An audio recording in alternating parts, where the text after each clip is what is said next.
Guys, so I just spent 10 days with Rachel Ward on her regenerative cattle farm. An amazing experience. And on the last day, we recorded a conversation, no script, just sat down and started talking. And I want to share it with you guys now. I'd also like to make a video talking about my reflections and realizations that I had during my time there. We spoke about regenerative farming, of course, cattle's role in that, and also the need for young farmers. This is something that Rachel is super passionate about, and how woofing is a good way for young people to test out farming, see if they like it, or if they know they like it, to pick up some of those skills. Woofing is the exchange of work for food and accommodation. Rachel is offering this for people that are interested. So if you want to experience something similar to what I have, you can reach out to me and I'll put you in contact with her, or try her directly on Instagram. Couldn't recommend this sort of thing enough, and this sort of thing extends beyond woofing and farming. If you have an interest that you would like to pursue, find the people that are doing it, reach out to them, be curious. 99% of the time they are more than willing to share some of their learnings, tell some stories. This is the thing that they spend a majority of their time doing, so they often feel honoured to share a bit of that with you. Anyway, here is the conversation between Rachel and I. Oh, people talk about nutrient dense. What does that mean? And how can we verify nutrient density? Okay. So that was quite an interesting... In relation to like animal foods and being a more nutrient dense food, or just like farming right for nutrient dense food? No, I think people talk about nutrient dense meat, don't they? Yeah, for sure. So what does that mean, nutrient dense, and how do we measure it? It's actually very difficult to measure it, and I think they're getting there, but for a long time they couldn't actually measure the nutrient density between grain-fed and grass-fed, and now it's all coming out that they can measure it, and they are measuring it, and grass-fed definitely has the head, but is that to do with regenerative farming or organic farming, or just a certain climate that allows for nutrient density? It's more nuanced than just, okay, I'm going to regen farm, I'm going to organic farm, and I'm going to have automatically more nutrient dense. You can see it in the difference of the meats when they're side by side. You know, like grain-fed, you know, this light red versus this deep, you called it a maroon? Or, isn't it? Deep maroon, and that pale colour. The pale fat, or the yellow fat. The yellow fat is the good fat. I think that's something to do with something in the grass they're eating. Yeah. Like a beta carotene or something. Exactly. Yeah. Very good. You know your stuff. And also the omegas. Whether one is much more, I always get it wrong. The one is the omega-3 is in the yellow fats. In the yellow fats. Yeah, they're supposed to be good for your brain and no, because it's anti-inflammatory. Right, yeah. Oh yeah, and the omega-6 is like the seed oils. Yeah, and feedlot and grain-fed. How is your eye? It's actually still kind of there, but not as bad. Right. Not as bad. So, well, you've totally turned me on to the whole notion of woofers. That is just fantastic, and I would love to incorporate it into a sort of a whole journey that young farmers can do, to go and spend a week with a number of us farmers that are finding ways to cut out the middlemen and go straight to the consumer, and farming the way that we do. I don't know how you'd go straight to the consumer unless you had a niche market, unless you were doing something like regenerative or organic. Yeah. I think if you're just a regular farmer, I don't necessarily see why people would seek you out. No. The frustration for me came about when I was, farming so that I was prioritizing my soil and my animals and trying to regenerate my land, and my meat was just going in with everybody else's, whether it was feedlot or whether it was people using a lot of chemical.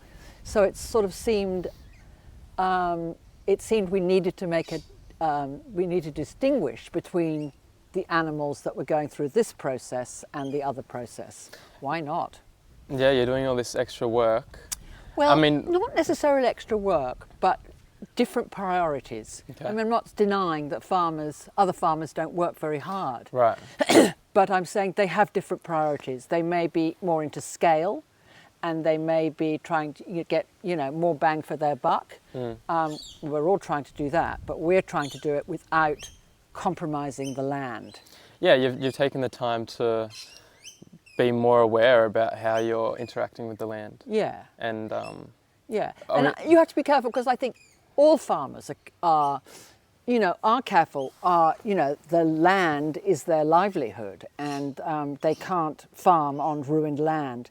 But I think a lot of them are naive about what their practices are doing to the land. And I've certainly seen some sheep farmers who, up in the Inverell area, who are just their pastures. Their land is bare because they let their sheep just eat it and eat it and eat it down. They got to be somewhat aware, because it sounds like you're watching your land deteriorate, unless it's always been like that. And look, I think they find a lot of sheep are just disposable, and I've been to farms where you just see dead carcasses everywhere. Yeah. So the weaker ones just die on the land, and that's kind of just accepted as part of it. And that's just accepted as part of it. Yeah. And so if we, I'm not saying everybody does and should, and I think that some people just have to go for the cheapest animals, but there is definitely a segment that really care about animal welfare and about their nutrient density and about looking after the land. And I think those people should be allowed the choice of being able to have that kind of livestock, which is why I'm moving in the direction of paddock to plate. Mm-hmm.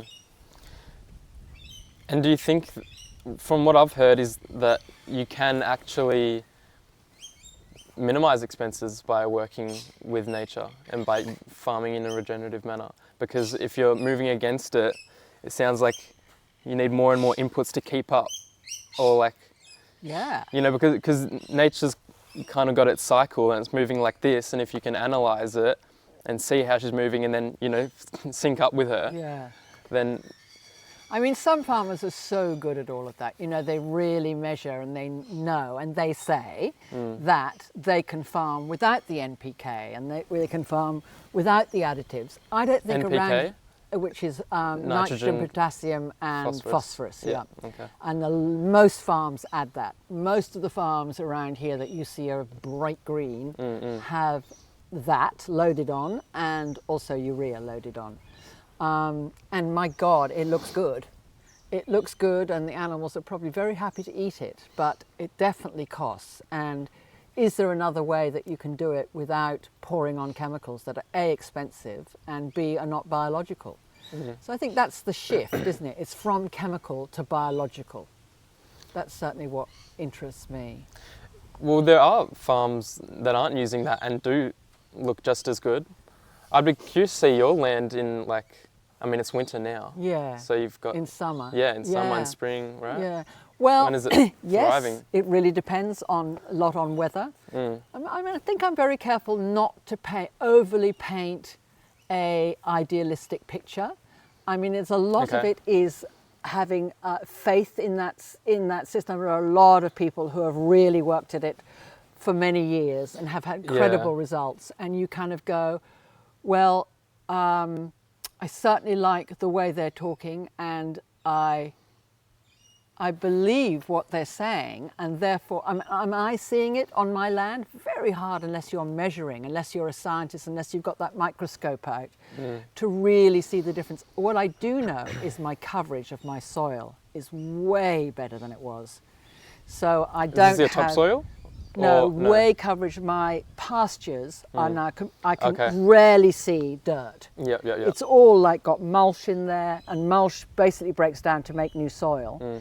And it's just tighter knit, I suppose. I'm just not seeing the gaps that I saw.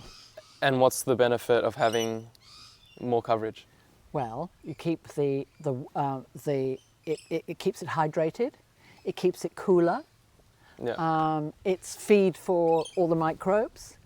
All of those sort of things. And are you seeing more plants as well, more species?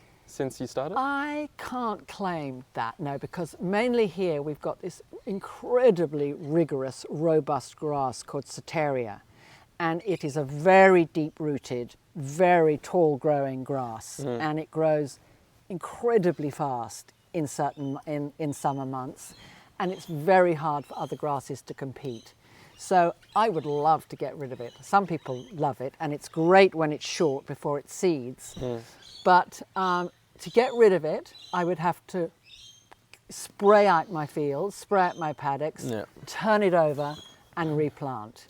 And I think another way to do it is just learn how to manage it. Through grazing. So do the cows eat it? God, yeah. Yeah. Yeah, So what's the problem with it? Well, because if it's that length, it's brilliant. If it gets to that length and starts to seed, the nutrients come down. The nutrients drop out of it. You're telling me, yeah. And then in winter, you're just left with this lignified grass, which if it breaks down, then the carbon is released and it goes back into the atmosphere. So do you burn it? I guess some people do, but again, that's mass release of carbon. Controlled burning, this is like an Indigenous Australian technique of managing the land, probably other parts of Australia. Yep. So have you considered this sort of thing in your land management? No, I haven't, because although I think it was obviously the Indigenous community managed their land beautifully for thousands of years, everywhere and every day they went, they were lighting little fires and cool burning. That is just not possible to do today. I mean, you know, basically all of these forests here need to be managed so we don't have these huge fires. But where is that capacity to be able to do that? Of people just going out there and lighting little fires? It takes a long time. I don't know the science behind like why they do that, but it sounds pretty similar to just rotational grazing, right? Just like keeping things low, like not letting things overgrow. And now rotational grazing is all about giving your pastures rest, so that you're not when you do what's it called? There's another side of grazing, when you just keep the animals on the land full time. Yeah, basically they don't give an opportunity for the pastures to recover, and pastures need to recover. Otherwise they just get shorter and shorter, and the roots get shorter and shorter, and then the roots can't go down and get the nutrients and the minerals which go into the grass, which go into the animals, which come to us, obviously. Yeah, but in terms of like just you do the controlled burning to like so it doesn't overgrow the grass, but you're moving cattle through, and that's kind of mowing the grass and keeping it controlled. But then you're also adding, I mean, maybe there's something to the trampling that does something, and then obviously the manure and the. I was reading somewhere the other day, and I don't know how you measure that, but they just say that the thing, even instead of slashing, which I am forced to do here because the grass gets so out of control, the tearing of the grass by the animals, and that the snot that comes out of their nose is all part of the magic of, you know, the whole cycle, the whole biological cycle. And that's why it's, you know, the animals have part of the reason why the animals have such a positive impact when they're moved through the land in that way. Cool. Wow. And they are constantly dribbling, aren't they? Yeah. I mean, kind of, what about the methane thing, like the burping and the farting? Bullshit. Complete bullshit. It's really? Yes. Yeah. It's an absolutely natural phenomenon. They release methane, which, you know, and I'm not going to compare the quantities of methane compared to the planes and the cars and the heating and the cooling and the, you know, it's just a joke that people are looking for something to blame. It's minimal, it's natural, it's, you know, in the atmosphere for 10 years and then is, you know, redirected back into the ground. I mean, the best thing you can do is have the animals so that you've constantly got photosynthesis going on, you're constantly growing pastures, so it's pulling carbon and holding carbon in the land, and then you encourage your carbon sponge. And the more carbon you have in there, the more water you can hold on your land. Yeah, it makes more sense to just think about it, them being part of this carbon cycle. Yeah, You know, there's carbon in the absolutely. grass, and they eat the grass and they put it back out, and then it comes back in, and then it just Yeah. happens over again. I mean, sure, here you could argue that there wasn't cattle here, there wasn't livestock here before we colonized. But, in countries where there were, like Africa and America, when you had huge bison herds and huge herds of animals going through Africa, I mean, thousands and thousands across those plains. I mean, they say more than what we have in livestock today. Certainly no problem with the climate, before we were here. Yeah. And there was, it was just being animals, burping, pooing, moving on, trampling and moving on. And it was, the land was optimally healthy. Yeah, it seems like it's more about how you farm more than anything. Not cattle being the problem, but how the cattle are managed. Yes, absolutely, absolutely. And because you can have just as big of a problem with growing vegetables. Yeah. If they're grown on this large scale and clearing all this land and tilling and releasing all the carbon. Absolutely. And destroying like Absolutely. habitats, Yeah. where you're kind of actually creating habitats for other They're animals. monocultures, and nature isn't meant for monocultures. Right, yeah. So it's You want diversity. you want diversity, Yeah. yeah. And and today some people are definitely cropping in a very regenerative way, and that they're having cover crops. And so when they cut the crop, they never have bare soil. They've always got a cover crop, which then goes back into the soil. So they're constantly regenerating.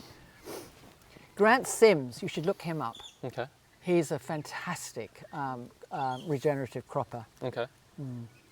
Where is he? I think he's in Victoria. Oh yeah. Mm-hmm. Oh wow. Yeah, I know he's definitely in Victoria. Oh, amazing. Yeah, just look him up on his. He's quite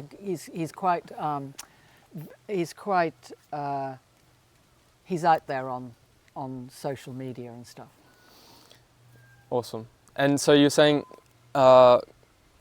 carbon helping to retain more water. Yeah, So that's going to help during a drought, I would imagine. yeah. There's another guy who's absolutely brilliant called Walter. What is he called? So good about the whole carbon sponge. In Okay. fact, there's one I'll send you when he's talking about that whole thing. Yeah. Yeah, absolutely. So the more carbon you hold in your landscape, and that's done by allowing grass to grow and pulling down the carbon and banking carbon. Obviously, there's a cycle where the carbon dioxide comes in and the oxygen goes out, but a lot of that carbon is actually stored. And once you get that sponge going, it makes a huge difference to the amount of water you can store in the land. And that's what they're doing when they're reversing desertification. They're doing huge landscapes up in the deserts in Africa, where they're actually sowing grasses, and the more that they grow, the more that the whole thing grows back. What is that happening in Australia? No, it should be. No. Is there sort of an idea around? Walter Jen is his name. Okay. Brilliant guy. Well, that sort of shows. I don't know. I'm just thinking off the top of my head. Desertification. It shows how important animals are, because this land is getting heaps of time to rest, but that's not enough, right? It needs animals moving through there.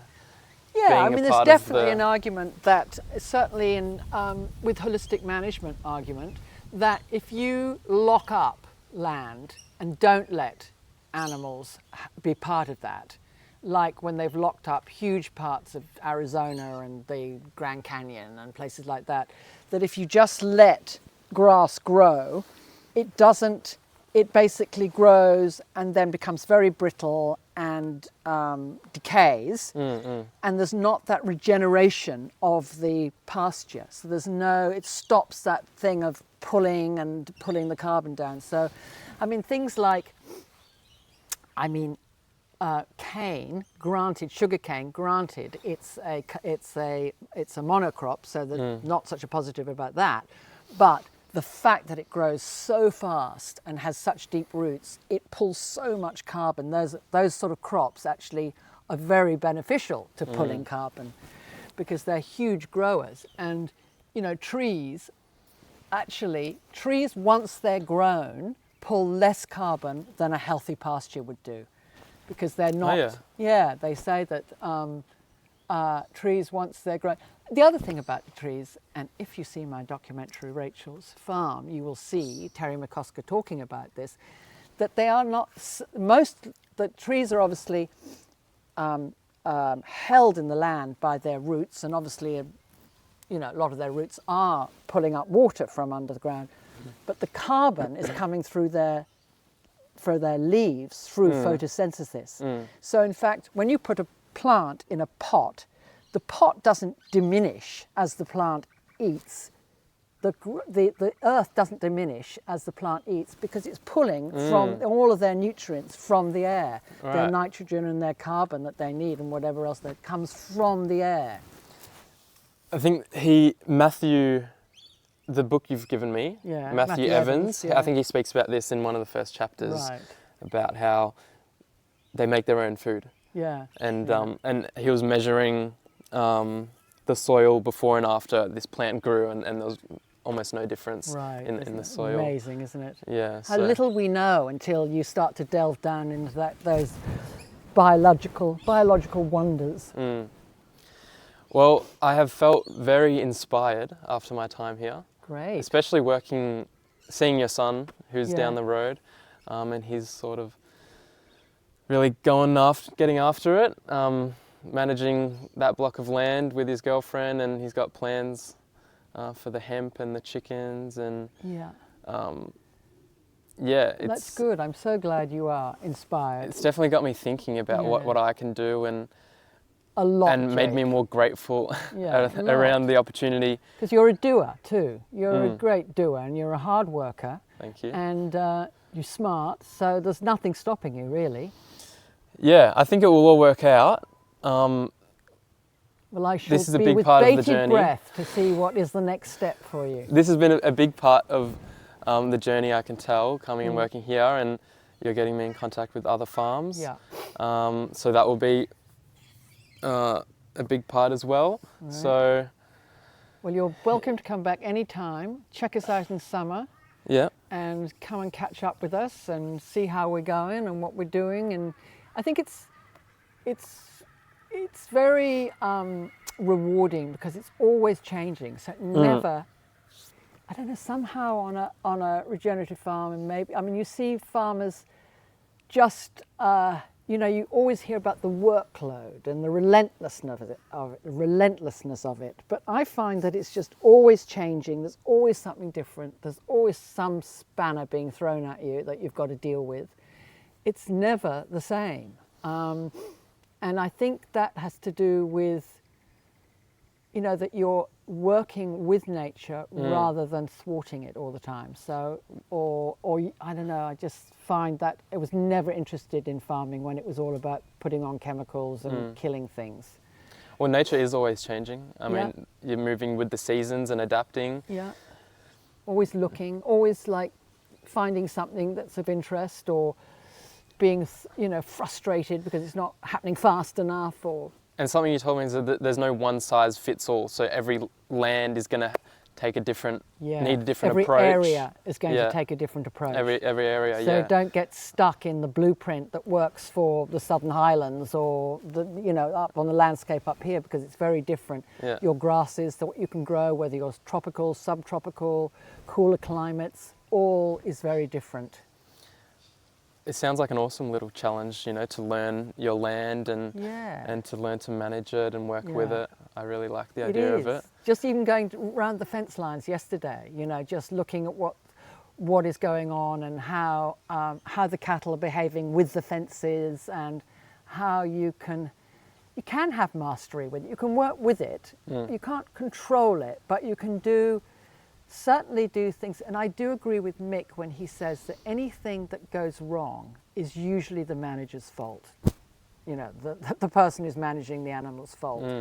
I mean, like when we had that terrible situation when one of when one of the cows fell in the water, fell in the trough. I mean, who would have guessed that that could happen? Yeah. But it's, you know, it was my fault because I put we put the thing too close and I didn't know. Yeah. You learn every day something new. And you're going to have so much fun learning all that stuff and finding ways to live on the land. And God knows there's a lot of young people doing that and going, get me out of this cityscape. Yeah, there's definitely a trend. Sustainable. Moving this way. I've kind of thought that I need to make my money elsewhere, and then the end goal is to buy some land with that money and grow my own food because I want to re-establish that connection and know where my food's coming from, know what's in it, and have the best quality for me and my family. But now I'm thinking there is hope to even make a living from farming, especially using this regenerative farming approach and taking control of the whole system. You need to control every aspect of it. Yeah. And that's what we're doing, I think, is we're wrestling back control from the big retailers and the big corporations that are all, and the sort of scale of things is, but it all comes down to consumer. It all comes down to education. It all comes down to, if people want to eat well, and if they want to have some influence over the landscapes, they need to look for people who have got best practice going on. Yeah, so keep it local and vote with your dollars. I think it's really powerful. And more young people on the land too. Essential is more young, because the average age of a farmer is about 65 and they're going. Yeah. So unless, you know, and it's hard to keep young people on the land because they see, oh, I can make much more money over there back in the city, but what kind of life? And is there a way that we can take more control and therefore make, you know, make our fair share, have our fair share, rather than being the farmers being the ones that are at the end of the food chain, and well, the land is the very end of the food chain, and that gets totally abused, and then the farmers are being abused as well because they're just not getting a fair price.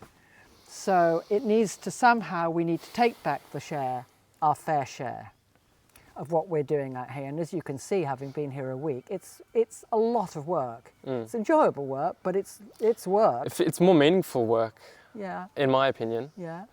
I mean, because not to generalize, there's many different jobs and passions and things out there, but you work for someone else, and then with that money you go and feed yourself, or you can grow your own food, and I don't know, it's just cutting out the middleman, or you don't have to grow your own food, but at least like know your farmer, instead of just going to the supermarket and there's 15, 20 people in between, you know, that have been in the process of getting that food to you. There's a complete disconnection. Yeah, absolutely. And I think it's why you're struggling with it is because it's very early on in the people. It's a whole area that's being re-examined, and people have come to a point when they're going, no, this is unfair. What's happening with farmers and the land, and and the animals, and we need to change this system. And the change, there's many, many positives about the change. I mean, if you can't do it alone, you get a group of people who can do it. You can do it together. There are many ways, and it's new ground. So there's a lot of you need to be what do they call it's a word that's very much used in regenerative farming, of people, the first people who went out and did do these changes, and they have, you know, sown the path for us, but we're still on that, you know, so it's hard to define sometimes the way you're going to go. Yeah. Well, woofing is a great way to just see if you even like farming. Maybe the idea of it interests you, but you're not sure if you could tolerate, you know, the longer hours or the physical labor or something. So just going. And I'll just say right now that if there are young people who want to have an experience on a farm that are interested in farming this way, they can certainly come here. Particularly Australians. I'm more interested in young Australian woofers than I am necessarily about the traditional overseas woofer, because Australia needs new young farmers, and anybody who wants to try this way should come and have an experience of it. Would you say it's hopeful that like that farmers are getting older. What'd you say, the average farmer's 65? So will there be a lot of land coming up for sale, or? Well, I don't know. I mean, you hope that it will, but land is incredibly expensive, and it's basically big corporations that are able to buy great tracts of land, and it's all managed by someone, and it's all sort of corporate owned, and it's far, I don't know what happens then, because, small family farms are what makes the backbone of our farming communities. I mean, if it's all corporate owned, there goes the small country towns, there goes all of the infrastructure that goes with a farming community. I'm not sure how you would maintain small country communities without the farmers that are the mainstay of them, if they all go to big corporate farms.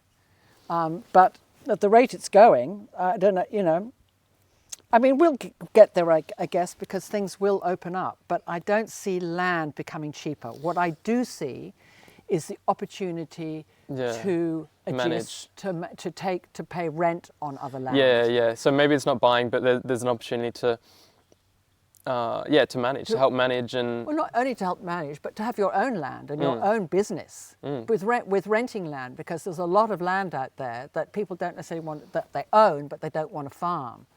I can think of many people that have land that I know personally that have land that, they just have it just to have it, because there's, it's kind of never a bad idea to buy land if you can afford it. Yeah. And they basically just throw a few cows on there and hope that it will, it will. Or it just sits there just resting, doing nothing, and you'd probably be helping them out by farming it in the right way. I know a few people who are doing that as well. And it's not expensive to rent land. That's cheap, and of course what you're doing is a huge benefit to the owners, because if you're farming like this, you're improving their land at the same time as you're able to make a living off it. So and I know a lot of people who are doing paddock to plate who don't necessarily have, I mean, for instance, Jake Walkie, he has his sheep on another property about 3 hours away from where he actually lives, because it's land that accommodates these kind of sheep much better than it would where he is. So he rents land, on somebody else's property, and runs his sheep up there. So there's all sorts of ways, new ways of doing it and to getting into farming. Yeah, you just have to have the guts, and your outlay isn't even that much when you start. Your outlay?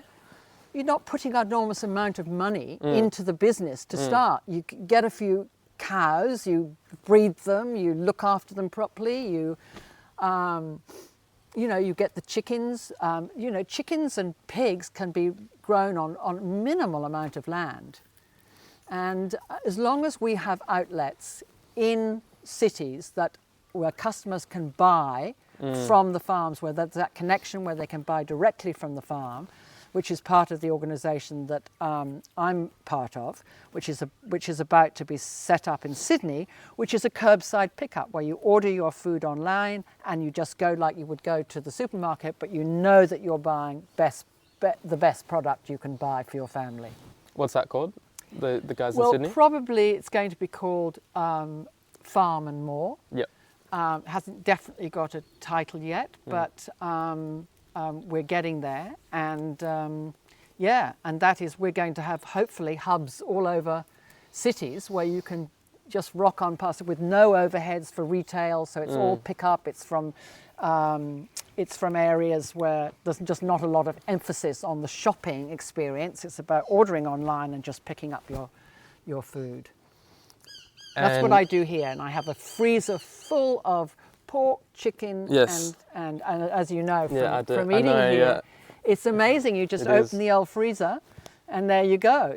You've got something there. You're not having to run into town. I went to town once this week, didn't I? Because it's just always there. And I buy my vegetables from a CSA operation up here, where people grow their vegetables locally, and the difference in the taste and the enjoyment of eating. It's true, isn't it? And you also encourages you to eat more of the animal, like nose to tail sort of style. Yes. We're eating some slow cooked meats and even silverside, which I'd never cooked before. As well as the steak, which is great. but I think it's important to get the range of Yeah. different cuts of the animal, because Yeah. they all have different nutrients and Yeah. even some organs if you're like, Yeah. if you're game Yeah. enough. Yep, definitely. Particularly in your mince, liver in your mince and things, heart in Liver, your mince. heart, Yeah. heart's a Yeah. good one because it's not Yeah. too strong tasting. It's a muscle. Right. But yeah, so you go paddock to plate spring. So starting September, October. Awesome. Yeah. Cool. I mean, I've done it for a while up here, but I'm now going into Sydney. Yep. So I'll keep you posted. Okay. So you can inform your social media followers. Yes. All right. All right. Cool. Awesome. Thanks so much for the chat.